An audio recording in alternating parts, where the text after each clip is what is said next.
Hello everyone, कैसे हैं आप सब लोग। आई होप आप सभी लोग बहुत ही अच्छे होंगे। Welcome back to our channel bankers talk in the series of English vocab day 19। I know series में ये डे 19 बहुत डेज के बाद आया है।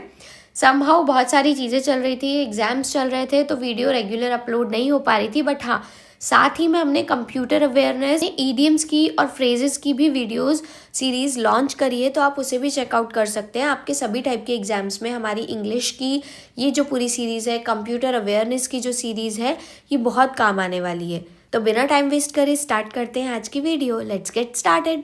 तो आज का फर्स्ट वर्ड है एसेंट्यूएट, मतलब जोर देना या उभारना। जब तुम किसी चीज़ को और ज़्यादा नोटिसेबल बना दो, उसकी इम्पॉर्टेंस हाईलाइट कर दो, तो तुम उसे एसेंट्यूएट करते हो। It means to make something more noticeable और प्रोमिनेंट। सिनोनिम्स: एम्फेसाइज मतलब किसी चीज़ पर एक्स्ट्रा फोर्स देना, हाईलाइट मतलब इम्पॉर्टेंस को ऊपर ऊपर ला देना। स्ट्रेस मतलब किसी बात को स्ट्रांगली प्रेजेंट करना। एंटोनिम्स: मिनिमाइज मतलब वैल्यू कम दिखाना, डाउन प्ले इम्पॉर्टेंट चीज़ को हल्का दिखाना। अंडरस्टेट मतलब एक्चुअल इम्पॉर्टेंस को कम बताना। ऐसा समझो कि अगर तुम किसी चीज़ को एसेंट्यूएट करते हो तो तुम उसकी इम्पॉर्टेंस बढ़ा रहे हो, लेकिन अगर तुम किसी चीज़ को डाउन प्ले करते हो तो तुम उसकी इम्पॉर्टेंस कम दिखा रहे हो। ये दोनों बिल्कुल अपोजिट एक्शंस हैं। Example: the report accentuates the need for aligning education with the global market demands. मतलब रिपोर्ट ये पॉइंट एसेंट्यूएट करती है कि एजुकेशन को ग्लोबल मार्केट के हिसाब से अपडेट करना बहुत ज़्यादा ज़रूरी है। सिंपली ऐसे समझो कि मेकअप आईब्राउज को एसेंट्यूएट करता है, उन्हें ज़्यादा डिफाइन बनाता है। या फिर अच्छी लाइटिंग किसी फोटो में फीचर को एसेंट्यूएट कर देती है। या फिर टीचर्स एग्जाम के लिए इम्पॉर्टेंट टॉपिक्स को एसेंट्यूएट करते हैं। या फिर जॉब इंटरव्यू में अपनी स्ट्रेंथ को एसेंट्यूएट करना चाहिए ताकि इम्पैक्ट स्ट्रॉन्ग रहे। अभी इसका क्वेश्चन चेकआउट करते हैं। Let's start with the timer.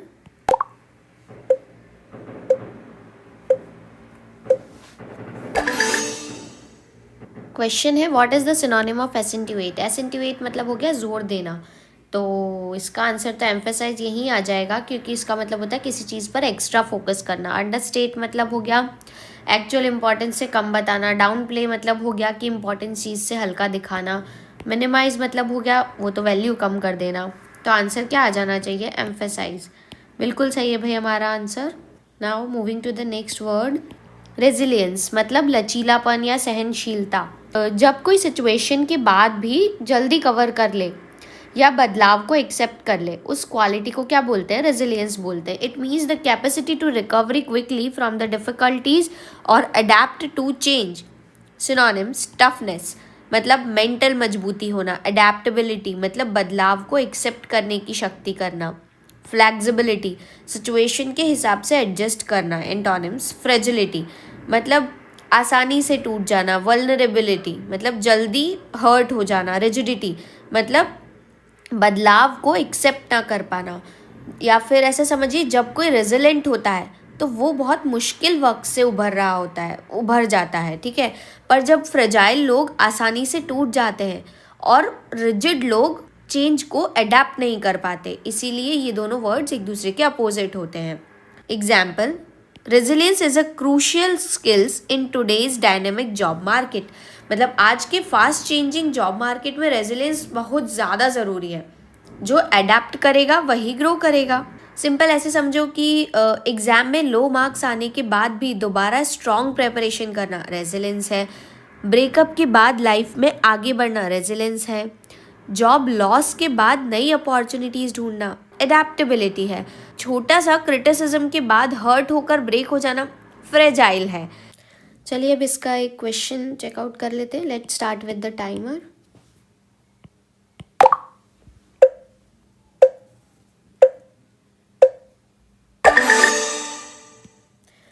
Okay, what is the synonym of resilience. Resilience मतलब हो जाता है लचीलापन। तो रिजिडिटी मतलब होगा नहीं, क्योंकि रिजिडिटी मतलब होता है बदलाव को एक्सेप्ट ना करना। फ्रेजिलिटी मतलब भी वही चीज़ होती है कि जो आसानी से इमोशनली मेंटली टूट जाता है। रिजिडिटी वापस सेम आ गया। अडेप्टेबिलिटी आंसर होना चाहिए। अडेप्टेबिलिटी मतलब जो बदलाव को इजीली एक्सेप्ट कर सकता हो। बिल्कुल सही है भाई हमारा answer. Now let's move to the next word which is protracted. Protracted मतलब हो गया लंबा खिंचा हुआ या बहुत लंबा जो चलने वाला हो, कोई भी काम, प्रोसेस या सिचुएशन जो एक्सपेक्टेड टाइम से ज़्यादा लंबा चले उसे बोलते हैं protracted. Meaning lasting for a long time और लॉन्गर देन एक्सपेक्टेड। सिनोनिम लेंदी मतलब जो बहुत लंबा है। प्रोलॉन्ग मतलब ज़्यादा टाइम तक चलने वाला है, जारी रहने वाला है। एक्सटेंडेड मतलब बढ़ाया हुआ टाइम। एंटोनिम्स ब्रीफ जो छोटा होता है। शॉर्ट लिव्ड मतलब कम समय तक चले। कंसाइज मतलब शॉर्ट और सीधा। आप ऐसे समझ सकते हो कि प्रोट्रैक्टेड मतलब हो गया लॉन्ग और शॉर्ट ब्रीफ या शॉर्ट लिव्ड और कंसाइज मतलब हो गया शॉर्ट। ये दोनों एक दूसरे के अपोजिट होते हैं। Example the legal battle against the NEET has become a protracted issue in Tamil Nadu.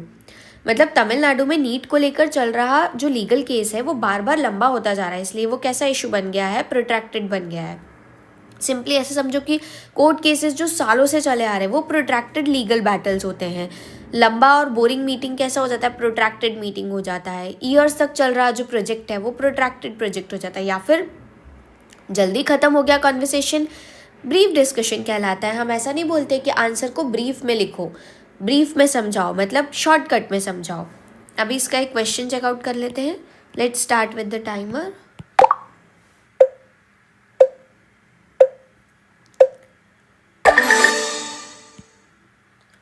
Okay, what is the synonym of protracted. तो प्रोट्रैक्टेड मतलब अभी जस्ट हमने देखा कि जो बहुत लंबा चलता है, ठीक है। तो प्रोलॉन्ग्ड इसका आंसर आ जाना चाहिए। प्रोलॉन्ग मतलब हो गया वो काफ़ी लंबा। ब्रीफ मतलब छोटा। कंसाइज मतलब भी छोटा। शॉर्ट लिव्ड मतलब तो हो ही गया छोटा, जो कम समय के लिए चले। तो आंसर क्या आ जाना चाहिए, ए प्रोलॉन्ग्ड। बिल्कुल सही है भाई हमारा answer. Now let's move to the next word which is repugnant मतलब विरोधी या घृणास्पद जिसको बोलते हैं, जिसको स्वीकार नहीं किया जा सकता, या फिर कोई चीज़ जो स्ट्रांगली अनएक्सेप्टेबल हो, ऑफेंसिव हो या किसी के प्रिंसिपल्स के खिलाफ हो, उसे क्या कहते हैं, रिपंजेंट कहलाता है। Meaning in conflict with unacceptable और ऑफेंसिव। सिनोनिम कॉन्ट्रेरी मतलब जो विपरीत है, अपोजिट है, ठीक है। ऑब्जेक्शनेबल जिस पर विरोध हो। एबरेंट मतलब डिस्गस्टिंग है, बहुत ही ज़्यादा घृणास्पद है, बहुत ही ज़्यादा बेकार है। एंटोनिम्स अग्रीएबल मतलब जिस बात पे सभी सहमत हो, एक्सेप्टेबल जो मंजूर हो सबको। प्लीजेंट मतलब जो अच्छा और सुखद लगे। रिपंजेंट मतलब हो गया अनएक्सेप्टेबल एंड ऑफेंसिव, और एक्सेप्टेबल एंड अग्रीएबल मतलब हो गया जो अप्रूव्ड है, ओके है, इसीलिए एक दूसरे के अपोजिट कहलाते हैं। Example the bill was seen as repugnant to the central law on NEET.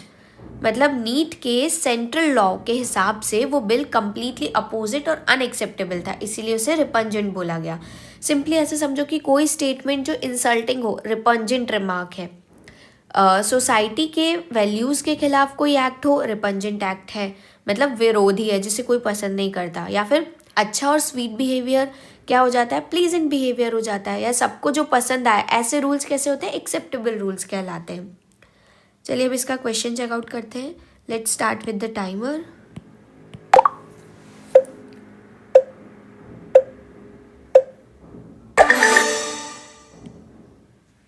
Okay, synonym बताना है। रिपंजेंट मतलब अभी जस्ट हमने देखा कि जो जिस पर विरोध किया जा सके, ठीक है।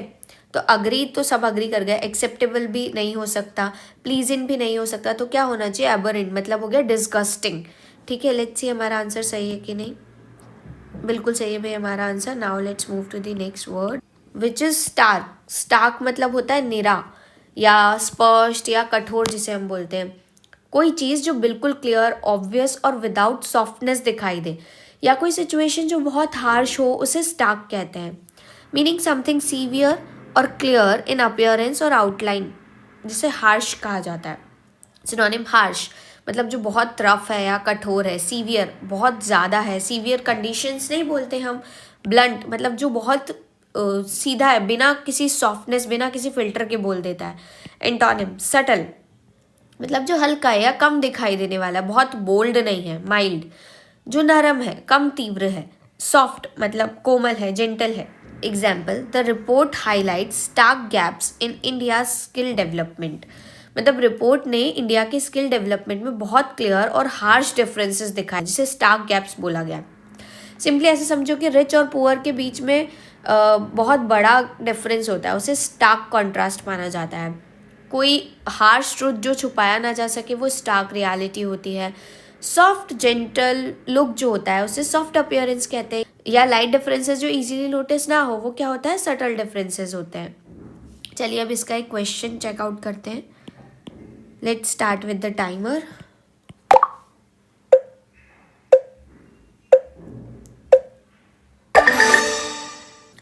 सिनोनिम बताना है स्टार्क का। तो अभी जस्ट हमने देखा जो कठोर हो, स्पष्ट हो, साफ हो, ब्लंट हो, ठीक है। तो सटल तो क्या हो गया, इसका आंसर नहीं होगा, है ना, क्योंकि वो तो कैसा हो गया, कम दिखने वाला हो गया। माइल्ड भी आंसर नहीं होगा क्योंकि वो भी कम दिखने वाला हो गया। सॉफ्ट, बहुत सॉफ्ट स्पोकन नहीं हो सकता। हार्श होगा क्योंकि हार्श क्या है, बहुत कठोर वर्ड होता है। लेट्स सी हमारा आंसर करेक्ट है कि नहीं। बिल्कुल सही है भाई हमारा answer. Now let's move to the next word which is stifled. Stifled मतलब क्या होता है, दबाया हुआ या रोका गया या बाधित किया हुआ। जब कोई चीज़ को आगे बढ़ने, डेवलप होने या फ्रीली एक्सप्रेस होने से रोक दिया जाए तो उसे स्टिफल्ड कहते हैं। मीनिंग प्रिवेंटेड और कॉन्स्ट्रेंड फ्रॉम कंटिन्यूइंग और डेवलपिंग। Synonyms suppressed. सप्रेस्ड मतलब हो गया दबा दिया गया। रिस्ट्रेन मतलब हो गया रोका गया या लिमिट किया गया। स्मूथड मतलब घुटा हुआ, दबाकर ख़त्म कर दिया गया। एंटोनिम एनकरेज्ड मतलब प्रोत्साहित किया गया। लिबरेटेड मतलब जो मुक्त है, आज़ाद है। अलाउड मतलब अनुमति दी गई। ऐसा समझो कि स्टिफल्ड मतलब हो गया स्टॉप और रेस्ट्रिक्टेड। एनकरेज, लिबरेटेड, अलाउड जो हम बोलते हैं वो कैसा हो जाता है, सपोर्ट और फ्री, इसलिए एग्जैक्ट अपोजिट है। Example, the strict policies stifled innovation within the organisation. मतलब ऑर्गेनाइजेशन की स्ट्रिक्ट पॉलिसीज ने एम्प्लॉयर्स की क्रिएटिविटी और इनोवेशन को दबा दिया, आगे बढ़ने ही नहीं देते हैं। सिंपली ऐसे याद रखो कि पेरेंट्स का ओवर कंट्रोल होना है, स्टिफल्ड ग्रोथ ऑफ चाइल्ड। या ऑफिस में फ्रीडम ना होना है, स्टिफल्ड क्रिएटिविटी। या टीचर का मोटिवेट करना, एनकरेज्ड लर्निंग होती है। एंटोनिम है ये फ्रीडम मिलना, लिबरेटेड फीलिंग होती है। चलिए अब इसका क्वेश्चन चेकआउट करते हैं। Let's start with the timer.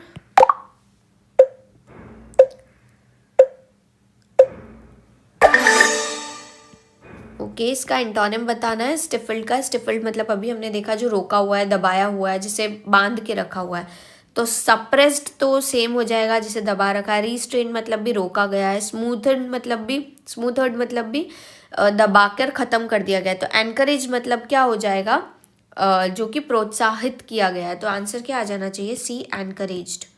बिल्कुल सही है भाई हमारा answer. Now let's move to the next word which is overhaul. मतलब पूर्ण निर्माण या सुधार या पूरी तरह से ठीक करना।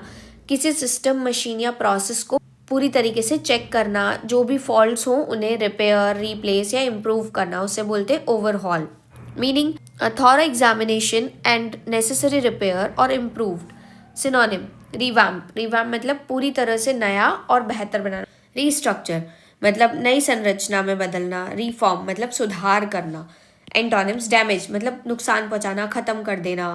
नेग्लेक्ट अनदेखा करना। डेटीरियोरेट मतलब बिगाड़ना या खराब करना। Example, the government plans to overhaul the education system to make it more effective. मतलब गवर्नमेंट एजुकेशन सिस्टम को पूरी तरह से चेक करके जो गलतियां हैं उन्हें सुधार करना चाहती है, इसे ओवरहॉल बोलते हैं। या ऐसे समझो ओवरहॉल मतलब हो गया फिक्स करके इम्प्रूव करना। और नेग्लेक्ट, डैमेज या डेटेरिएट मतलब हो गया इग्नोर करके और ख़राब कर देना, इसका अपोजिट हो गया। ऐसा समझो कि ब्रोकन कार को कम्प्लीटली रिपेयर करना कार ओवरहॉल होता है। या कंपनी की पॉलिसीज़ को अपडेट करना पॉलिसी ओवरहॉल होता है। या सिस्टम को इग्नोर करना नेग्लेक्ट होता है। या फिर चीज़ों को धीरे धीरे ख़राब करना वो डेटेरिएट होता है। अभी इसका एक क्वेश्चन चेकआउट करते हैं। Let's start with the timer.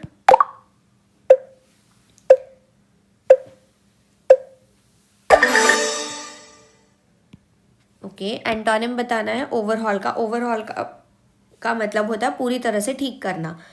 तो डेटीरियोरेट तो इसका अपोजिट हो जाएगा। रिवाम्प मतलब होता है पूरी तरह से नया बनाना। रीस्ट्रक्चर मतलब भी नया बनाना। रिफॉर्म मतलब सुधार करना, तो आंसर क्या आ जाना चाहिए, डेटीरियोरेट मतलब खराब कर देना, पूरा नुकसान पहुंचाना या बिगाड़ देना। तो लेट्स सी हमारा आंसर करेक्ट है कि नहीं, बिल्कुल सही है भाई हमारा answer. Now let's move to the next word which is turmoil, मतलब अराजकता, उथल पुथल या भ्रम की स्थिति, जब कहीं बहुत ज़्यादा डिस्टर्बेंस, कंफ्यूजन या अनसर्टेनिटी हो, जहाँ कुछ भी प्रॉपरली कंट्रोल में ना हो, उस सिचुएशन को टर्मोइल बोलते हैं। Meaning a state of great disturbance, confusion और अनसर्टेनिटी। सिनोनिम्स, चाओज मतलब अफरा तफरी होना, डिसऑर्डर मतलब अव्यवस्था होना, अपहेविल मतलब उथल पुथल या बड़ा बदलाव होना। एंटोनिम्स, पीस मतलब शांति होना, स्टेबिलिटी मतलब स्थिरता होना, ऑर्डर मतलब व्यवस्था होना। Example, the political turmoil in the region has led to widespread protest, मतलब रीजन में पॉलिटिकल सिचुएशन इतनी कंफ्यूजिंग और डिस्टर्बिंग हो गई कि हर जगह प्रोटेस्ट स्टार्ट हो गए, इसी को पॉलिटिकल टर्मोइल बोला जाता है। ऐसा भी समझ सकते हो कि टर्मोइल मतलब हो गया कंफ्यूजन प्लस डिस्टर्बेंस, है ना। और इसका अपोजिट क्या हो जाएगा, पीस, स्टेबिलिटी, ऑर्डर मतलब काम प्लस ऑर्गेनाइज्ड, एग्जैक्ट अपोजिट होते हैं। और ऐसा भी समझ सकते हो कि एक एग्जाम डेट्स बार बार चेंज होना अकेडमिक टर्मोइल है, उथल पुथल आ रही है, घर में फाइट्स और कंफ्यूजन फैमिली टर्मोइल है। इसका अपोजिट देखो तो एवरीथिंग काम, सब चीज़ काम है, ऑर्गेनाइज है, पीस एंड ऑर्डर हो गया, स्टेबल प्रिडिक्टेबल एनवायरनमेंट है, स्टेबिलिटी हो गई। चलिए अब इसका एक क्वेश्चन चेकआउट करते हैं। Let's start with the timer.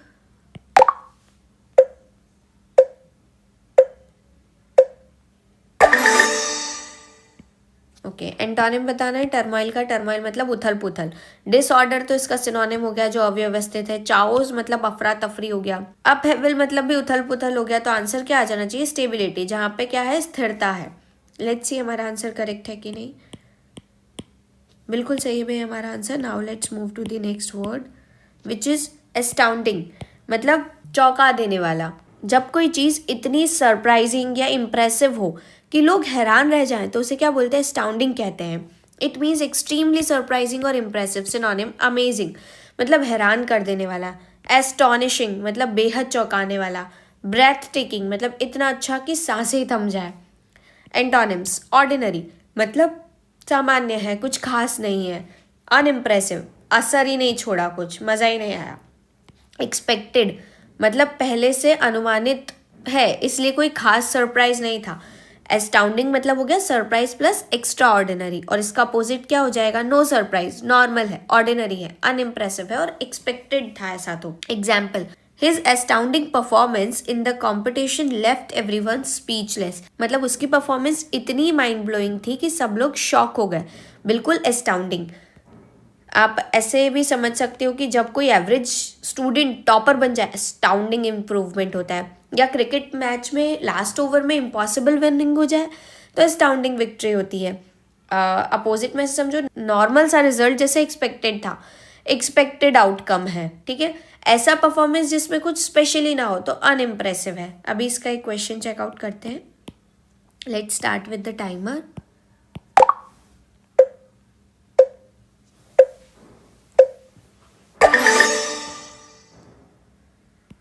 Okay, antonym बताना है एस्टाउंडिंग का। एस्टाउंडिंग मतलब बहुत अच्छा, हैरान कर देने वाला। अमेजिंग नहीं होगा। एस्टॉनिशिंग मतलब चौंकाने वाला। ब्रेथ टेकिंग मतलब इतना अच्छा कि सांसें ही थम जाए, ठीक है। तो अनइम्प्रेसिव होगा क्योंकि इसका मतलब हो गया जो असर ही नहीं छोड़ रहा है। लेट्स सी हमारा आंसर करेक्ट है कि नहीं, बिल्कुल सही है भाई हमारा answer. Now let's move to the next word which is ruinous, मतलब जो कि विनाशकारी है या अत्यंत हानिकारक है। हम नहीं बोलते रुइन, नहीं बोलते सब कुछ खराब कर दिया है, ठीक है। जब कोई चीज़ बहुत बड़ा नुकसान, हानि या डिस्ट्रेस कॉज करे उसे रुइनस बोलते हैं। कॉजिंग ग्रेट डैमेज और डिस्ट्रेस। सिनोनिम, कैटेस्ट्रॉफिक मतलब बहुत ज़्यादा विनाशकारी है। डिवास्टेटिंग मतलब पूरी तरह तबाह कर देने वाला। डिजास्ट्रस मतलब आपदा जैसा नुकसान पहुंचाने वाला। एंटोनिम, सक्सेसफुल मतलब जो अच्छा परिणाम दे। फॉर्चुनेट मतलब सौभाग्यशाली है, अच्छा आउटकम वाला है। बेनिफिशियल मतलब फायदेमंद है। ऐसे याद रख सकते हो कि रुइनस मतलब हो गया डैमेज प्लस डिस्ट्रक्शन, और अपोजिट में कैसे याद रखोगे, इंप्रूवमेंट प्लस एडवांटेज।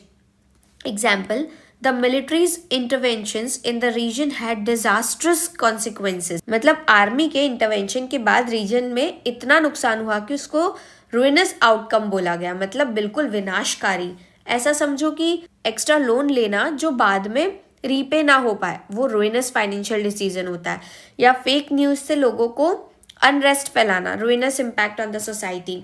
या बैड इन्वेस्टमेंट जिससे पैसा डूब जाए, डिवास्टेटिंग लॉस होता है। या फिर जो डिसीजन बिजनेस को ग्रो कर दे वो सक्सेसफुल और बेनिफिशियल होता है। या अपोजिट हो गया, एक्सीडेंट अवॉइड हो जाना फॉर्चुनेट आउटकम हो गया। अब इसका एक क्वेश्चन चेकआउट करते हैं। Let's start with the timer.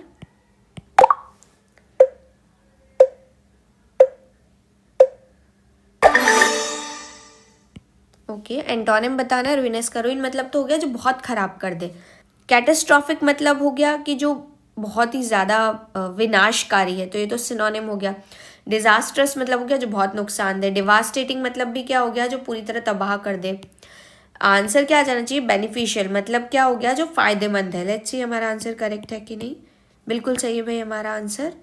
So guys, आज का वीडियो यहीं तक था। अगर आप लोगों को ये वीडियो अच्छी लगी हो, कुछ नए वर्ड सीखने को मिले हो, ट्रिक्स अच्छी लगी हो, या मेरा पढ़ाने का तरीका अच्छा लग रहा हो, तो प्लीज़ कमेंट सेक्शन में बताइए। आपके कमेंट से हमें मोटिवेशन मिलता है और भी वीडियोस बनाने का। वीडियोस अच्छे लग रहे हो, हमारी सीरीज अच्छी लग रही हो, तो इसे लाइक करिए, शेयर करिए एंड सब्सक्राइब करिए हमारे चैनल बैंकर्स टॉक को। और हाँ, बेल आइकन प्रेस करना मत भूलिएगा, क्योंकि वीडियोस का नोटिफिकेशन सबसे पहले आपके पास जाना चाहिए, ताकि आप हमारे साथ स्टडी कर पाए और कमेंट्स में आंसर कर पाए। मिलते हैं नेक्स्ट वीडियो में। Thanks for watching.